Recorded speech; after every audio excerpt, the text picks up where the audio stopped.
the gray cat had ignored every person who stopped in front of her kennel that morning. But when 71-year-old Harold Mercer slowly turned to leave, she reached one paw through the bars and caught the sleeve of his coat. Harold looked down, and for the first time all day the cat made a sound, a small rough meow. If you believe companionship sometimes finds us when we need it most, stay with me for this story. Harold Mercer had lived in the same small house on Willow Street for nearly 38 years. It was a modest place with white siding, a narrow porch, and a maple tree that dropped far too many leaves every autumn. For most of those years, Harold had shared the house with his wife, Margaret. They had eaten breakfast at the same little kitchen table. They had argued about whether the thermostat was too high. They had spent Sunday afternoons sitting on the porch, watching neighbors walk their dogs and children ride bicycles down the street. Then Margaret passed away. And the house changed. Not physically. The same photographs remained on the hallway wall. The same blue curtains hung above the kitchen sink. Margaret's favorite mug still sat in the cupboard, because Harold had never been able to move it. But the house no longer felt like a home, it felt like a collection of rooms. Harold still went through his daily routine. He woke early, he made coffee, he walked to the small grocery store twice a week. Every Thursday, he stopped at the diner and ordered soup and half a sandwich. The waitress knew his name. The cashier at the grocery store knew his name. Several neighbors knew his name, but knowing someone's name isn't always the same as knowing them. Most evenings, Harold ate dinner alone while the radio played softly in the kitchen. Sometimes an entire day passed without anyone asking him a real question. Not, paper or plastic, not, would you like coffee, but something simple like, how are you doing today, Harold? He would never have called himself lonely, that word felt too dramatic. He simply told himself that life had become quieter. Much quieter. The animal shelter sat near the edge of town in a converted brick building behind the community park. Harold had passed it dozens of times. He had never gone inside. Until one rainy Tuesday afternoon, he had been walking home from the hardware store, when the rain suddenly became heavier. The shelter was the closest building with an awning, so Harold stepped beneath it. A handwritten sign on the front door caught his attention. Visitors welcome. Harold hesitated, then he went inside. A woman named Rebecca Lane greeted him from behind the counter. She was in her 40s, wearing a faded shelter sweatshirt with a few strands of cat hair stuck to one sleeve. Just getting out of the rain? She asked. Harold smiled. That obvious? Rebecca laughed. You're welcome to wait here as long as you like. Harold thanked her. He stood near the lobby window for a minute. Then he heard barking from one hallway and a chorus of softer sounds from another. Rebecca noticed him looking. You're welcome to visit the cats, she said. Oh, I'm not adopting, that's what half our visitors say. Harold gave a small laugh, but he followed the hallway anyway. There were cats of every kind. Young cats, old cats, confident cats who walked straight to the front of their kennels, shy cats who watched from blankets. Harold stopped to read their little information cards. Then he reached the last kennel. Inside sat a gray cat with uneven fur, green eyes, and one tiny notch near the tip of her left ear. Her name was Mabel. Rebecca had followed him down the hallway. She's had a difficult time adjusting, she said quietly. Harold looked at the cat. Mabel stared back. People don't like her. Rebecca shook her head. It's more that she doesn't seem to like people. Harold smiled faintly. I know the feeling. Rebecca explained that Mabel had arrived frightened and defensive. She tolerated the shelter workers who cared for her. But strangers made her nervous. When visitors approached too quickly, she hid.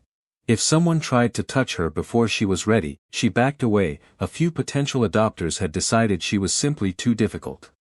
She isn't mean, Rebecca said, she's scared. Harold nodded. He understood the difference. Instead of reaching toward the kennel, Harold walked to a wooden bench across the room. He sat down, and did absolutely nothing. Mabel watched him. Harold watched the rain sliding down the window. 5 minutes passed, then 10. Rebecca returned to the front desk. Harold stayed. Eventually, Mabel moved closer to the kennel door. Harold noticed, but he didn't turn toward her. He simply sat there with both hands resting on his walking cane. After 20 minutes, the rain had softened. Harold stood. Well, he whispered. I suppose I should let you get back to your afternoon. He turned toward the hallway. That was when Mabel reached through the bars. One paw touched his coat. Harold froze. then came the small meow.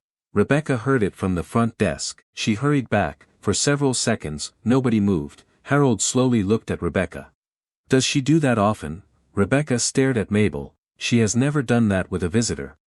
Harold returned the next afternoon. This time, it wasn't raining. Rebecca noticed immediately. Taking shelter from the sunshine today. Harold pretended to think about it. Very dangerous weather.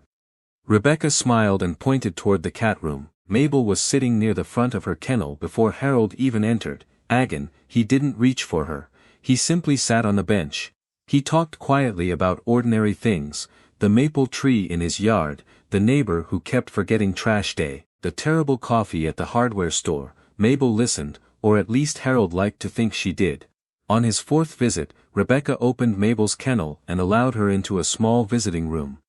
Harold sat in a chair. Mabel stayed in the far corner. 10 minutes passed, then she took 3 cautious steps toward him. Harold remained still. She came closer. Eventually, she sat beside his shoe. Harold looked down. "Hello, Mabel." The cat blinked slowly. Another few minutes passed, then Mabel leaned against his trouser leg. Harold's eyes suddenly filled with tears. He quickly looked toward the window. Rebecca was standing near the doorway. She pretended not to notice. Harold cleared his throat. Margaret always wanted a cat. Rebecca waited. "My wife," Harold explained. "We kept saying we'd get one someday." He looked down at Mabel. Funny how long someday can take. Mabel climbed onto the edge of his shoe and settled there. Harold let out a quiet laugh. It was a sound Rebecca hadn't heard from him before. A few days later, Harold filled out the adoption paperwork. When Rebecca carried Mabel's small travel carrier toward the front door, Harold suddenly looked nervous. "What if she doesn't like the house?" "Give her time," Rebecca said. "What if she hides?" "Let her hide." "What if she doesn't want me touching her?" "Then don't touch her." Harold nodded seriously. Rebecca smiled. "Harold, you already know what she needs." He looked confused. "You listened before asking anything from her."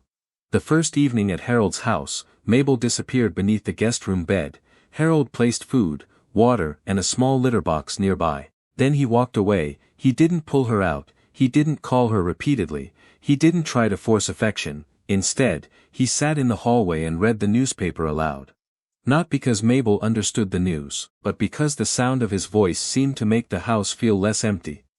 The next morning, the food bowl was empty. On the third evening, Harold spotted 2 green eyes, watching him from beneath the dining room table. By the end of the first week, Mabel began sitting in the kitchen while Harold prepared breakfast. She stayed several feet away. But she stayed. During the second week, Harold woke one morning and found her sleeping at the foot of his bed. He didn't move for nearly 20 minutes, because he was afraid of disturbing her. During the third week, she climbed onto the arm of his chair while he listened to the radio. Harold slowly offered one finger. Mabel sniffed it, then rubbed her cheek against his hand. Harold smiled. "All right," he whispered. "I suppose we're friends now." The changes in Harold were small too, but people noticed. He started lingering longer at the grocery store. When the cashier asked how his week had been, Harold pulled out his phone and showed her a photograph of Mabel, sleeping inside an empty cardboard box. At the diner he began telling the waitress stories about the strange places Mabel liked to nap. A neighbor named Thomas helped him attach a small perch beside the living room window. Another neighbor brought over a bag of cat toys her own cat had ignored. Soon, people had reasons to stop at Harold's house. And Harold had reasons to open the door. One afternoon Rebecca from the shelter visited to see how Mabel was doing. Harold opened the door before she finished knocking. "Come in." Mabel was stretched across the back of the sofa like she owned the place. Rebecca laughed. "I barely recognize her." Harold looked at Mabel, then around the little living room. There were cat toys beneath the coffee table.